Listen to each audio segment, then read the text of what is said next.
అని ఏ రకంగా చూస్తారు? మీరు చూసే ఉంటారు. గతంలో మీ టీడీపీ నేత బోస్సాడీకే అని పిలవడం వలన, పట్టాభి గారు పిలవడం వలన టీడీపీ పార్టీ అదే దాని మీద దాడి చేశారు. మరి నన్ను ఒక ముఖ్యమంత్రిని పట్టుకుని ఈ రకంగా మాట్లాడొచ్చా అని ఆయన మాట్లాడటాన్ని మీరు ఏ రకంగా చూస్తారు? లక్ష్మణ గారు, మొదట మీకు అలాగే వైఎస్ఆర్సీపీ నేత ఫోన్లో కూర్చున్నటువంటి మధుకారు, అలాగే జైకర్ గారు, జైకరా సారీ అలాగే జనసేన నేత వీరమహిళ సుజాత గారికి నా నమస్కారాలు.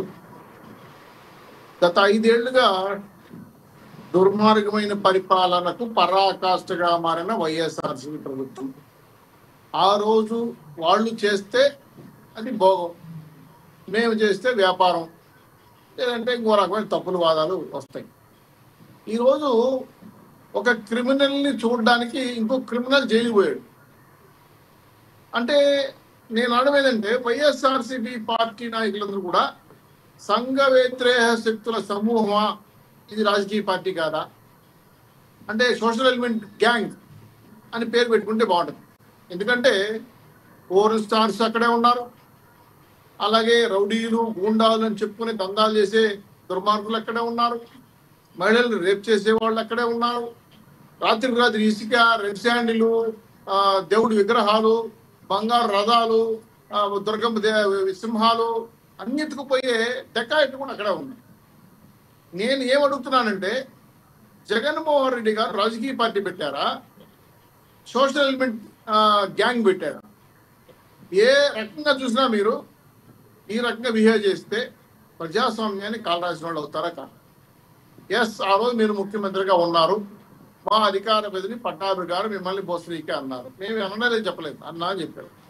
దానికి ఒక అర్థం తీసుకొచ్చాడు. ఆ అర్థం నిజమో కాదు నాకు తెలియదు, కానీ లంబోదాలు మాట్లాడాడు. ఇంతకుముందు బూతుల శాఖ మంత్రులు ఉండేవాళ్ళు, నాని, వంశీ అని, సజ్జల, రాఘుల, జొన్నలు అంతా ఉండేవాళ్ళు. వాళ్ళకి రాసిచ్చేసే స్క్రిప్ట్ లంబోదాలు మాట్లాడేవాడు. అది శాసనసభ, ప్రెస్ మీట్, లేదంటే ఒక గౌరవప్రదమైన సభాస్థలం ఏం పట్టుకునేవాడు కాదు. మా ఇంటికి కూడా పేకలేరని ముఖ్యమంత్రి అంటే, ఎవడమ్మ మొగుడు ఇంకొకడంటే, ఇంకొకడు ఇంట్లో ఉండే వాళ్ళందరినీ అమ్మనా బుద్ధి పెడతా ఉంటే, ఈయన ఎకిలి నవ్వులు నవ్వుతూ అని యాక్షన్ చేస్తున్నాడు. జనాలు చూసి ఈయనకేమైనా మెంటల్ పిచ్చారని కూడా అనేవాళ్ళు. ఎందుకంటే ఒక పార్టీ అధినేతగా ఉన్న వ్యక్తి తన కింద ఉన్నటువంటి మంత్రులు, లేదా సామంతరాజులో, లేదా అధికార ప్రతినిధుల్లో మాట్లాడుతూ ఉంటే, ఇది తప్పయ్యా, అలా మాట్లాడకూడదు, యావత్ ప్రపంచం అంతా ఉంది చూస్తుందని చెప్పి అజ్ఞానం కూడా లేకుండా, విజ్ఞానం కూడా లేకుండా అజ్ఞానంతో మాట్లాడుకుంటే, నిన్న కూడా ప్రెస్ మీట్లో ఇంకెవరు బూతులు మాట్లాడలేదని అనుకున్నాడేమో నాకు తెలుసు. ఈయనే మాట్లాడు, ఎదురుగా లేడీస్ ఉన్నారు, విలేకరులు ఉన్నారు, వాళ్ళ ముందు మాట్లాడిన బోసరీకి ఒక అర్థం చెప్పాడు. నేను మహిళలు ఉన్నారు చూస్తారు మన ఛానల్ కాబట్టి చెప్పట్లే ఆ మాట, లంబోదాల మాట మాట్లాడు.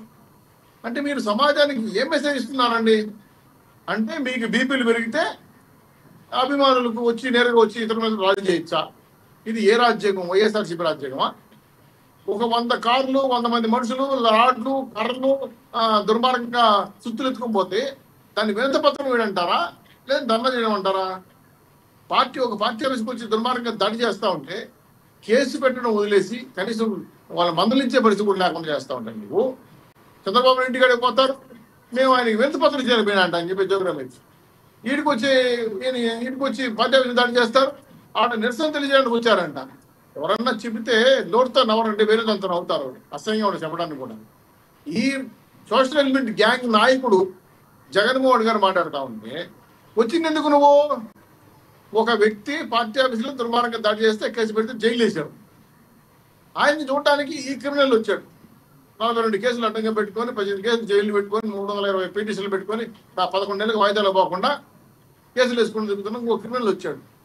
అభియోగాలు మోపిన వ్యక్తి, మాజీ ముఖ్యమంత్రి చెప్పుకుంటున్నా, ప్రతిపక్ష నాయకుడు చెప్పుకుంటున్నా జగన్మోహన్ రెడ్డి గారు. మరి మీరు వచ్చిన ప్రాంతం ఏంటి? విజయవాడ కదా, అక్కడ ప్రజలు కష్టాల్లో ఉన్నారు కదా. ఒక వాటర్ బాటిల్ ఇచ్చారా?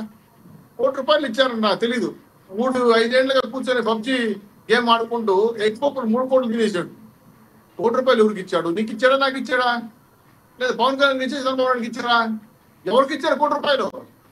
ఎవరిని ఉత్తరించారు కూర్చొని విజయవాడకి? మీరు మీ పార్టీ నాయకులు దుర్మార్గమైన అభియోగాలు మోపి ఒక ప్రకాశం బ్యారేజీ 170 ఏళ్ల చరిత్ర గల ప్రకాశం బ్యారేజీని ఇనుప గొలుసులతో 3 పడవలను కట్టి ఒక్కొక్క పడవ 32 టన్నులు ఉంటే దాన్ని తీసుకెళ్లి ఒక గడ్డి పోస్తో గడ్డి పెడితే అది వరదల్లో కొడుకుని వచ్చిందంట.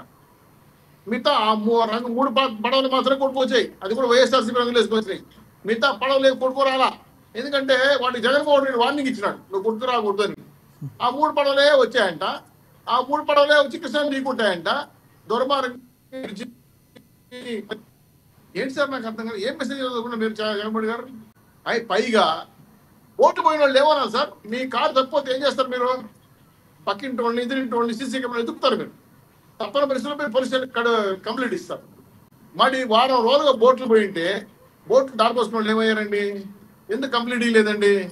అనేక ప్రశ్నలకి తావివ్వాల్సిన సమాధానం చెప్పాలి జగన్మోహన్ రెడ్డి గారు. అవన్నీ పక్కబల్లి ఇచ్చేసి డైవర్టింగ్ పాలిటిక్స్ చేసేసి బాబు గారు ఆఫీస్ మీద దాడి చేశారు కాబట్టి వీళ్ళు సొంత పోసులు, అమాయకులు, పెద్దలు, గౌరవనీయులు మీకు జైలు వేశారంట. దానికి ఎందుకు వేశారు? బోసడి కలిగిన దానికి ఆయన అభిమాన కామెంట్స్ కొట్టారంట. ఇక్కడ ఒక పదం వాడాడండో, మీరు అది బహుశా మెసేజ్ చేస్తే బాగుంటుంది. తెలుగుదేశం పార్టీ రెడ్ బుక్ ప్రదర్శిస్తా ఉంది, రెడ్ బుక్ రాజ్యాంగం చేస్తా ఉంది. నేను వస్తే అంటే జగన్మోహన్ గారు వస్తే బ్లడ్ బుక్ రాస్తాడంట. రెడ్ బుక్ కాదండి, బ్లడ్ బుక్. ఈ మాట మీరు చాలా మంది వినట్లేదు, ఎందుకంటే రైట్ కూడా అయింది. ఈ బ్లడ్ బుక్ లో రాస్తే ఆ రోజు మీరు వద్దన్నా కేసులు పెడతాం, వద్దన్నా కొడతాం, ఖచ్చితంగా. అంటే మీరు సమాజానికి ఏం చెప్తున్నారు? మీరు ఒక రాజకీయ పార్టీ నాయకులు అధ్యక్షుడిగా మారుతున్నారా? ఒక సోషల్ ఎలిమెంట్గా మారుతున్నారా? ఒక గుండా క్రౌడ్కి సపోర్ట్ చేసే దుర్మార్గమైన రాజకీయాలు చేస్తున్నారా? ఇన్ని యాంగిల్లో పరిశీలిస్తే జగన్మోహన్ రెడ్డి గారు ముఖ్యమంత్రి పదవి పోయిన తర్వాత ఆయనకి ఏమన్నా మతిస్థిమితం తప్పిందా, లేదా రాజకీయంగా ఏమైనా మాత్రలు గీతలు వేసుకోవడం మర్చిపోయాడా? ఈ మధ్య ఎవరో కొత్తగా సఫాలిస్ట్ పార్టీకి పెట్టుకున్నారు. ఆయన ఏదో సాయి ధర్మదత్త ధర్మ తేజ తెలియదు. ఆయన కొత్తగా స్క్రిప్ట్ ఇచ్చాడా? ఆ స్క్రిప్ట్ చదవడానికి నిన్న నానా అవసరం పడ్డాడు. ఆ విలేకరుల ముందు నేను వెళ్ళిపోతానయ్యా, నా సొంత టైమింగ్ అయ్యా, నా ఫ్లో మిస్ అయిపోతున్నాయి అని. ఏం మాట్లాడుతున్నారు సార్? నాకు అర్థం కాదు. రాజకీయాల్లో ఉన్నారా, లేదు నిజంగా రౌడీజం చేస్తున్నారా, గుండాయిజం చేస్తున్నారా? ఒక సొసైటీకి ఒక పార్టీకి అధ్యక్షుడిగా ఉన్న మీరు ఇటువంటి మాటలు మాట్లాడటం, లంబోదాలు మాట్లాడటం, అది చెప్పడానికి కూడా అసహ్యంగా ఉన్నాయండి. ఈ మాటలు మాట్లాడుతున్నారంటే మీ తెగజారు రాజకీయాలకి పరాకాష్ట. ఈ రోజు రాష్ట్రంలో ఉండే పరిస్థితులు ఏంది? మీరు ఎక్కడికి వచ్చారు? ఎవరిని ఉద్దేశించి మాట్లాడుతున్నారు? ఏ అంశాలు పెడుతున్నారు? అన్నమో రామచంద్ర నీళ్ళో మహాప్రభు అంటుంటే మేము మా వల్ల ఏందో సార్, నేను ఇక్కడ మాట్లాడచ్చు 100కి 100 రూపాయలు ఎవరిని సంతృప్తి పరచలేమండి. అది అలా చెప్తే అది అబద్ధం అవుతుంది.